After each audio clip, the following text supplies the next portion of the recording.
And in 2022, the world champions are Argentina.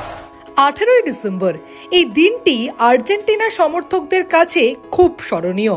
ঠিক 2 বছর আগে আজকের দিনেই আর্জেন্টিনা তৃতীয়বারের জন্য বিশ্বকাপ জিতেছিল। মারাদোনার পরে বিশ্বকাপের মুকুট উঠেছিল মেসির মাথায়। তাই আর্জেন্টিনা তথা ফুটবলের রাজপুত্রের সমর্থকদের উচ্ছ্বাসের শেষ ছিল না। 2 বছর আগে এই দিনে কাতার বিশ্বকাপ ফাইনালের ম্যাচে আর্জেন্টিনার বিরুদ্ধে খেলতে নেমেছিল ফ্রান্স।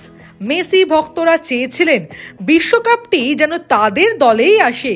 আর্জেন্টিনার সব খেলোয়াড়রাই মেসিকে বিশ্বকাপ জেতানোর জন্য তাদের শেষটুকু দিয়ে লড়াই করেছিলেন।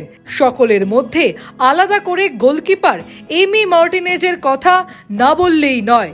তিনি গোলের নিচে দাঁড়িয়ে একের পর এক সেভ করে যান।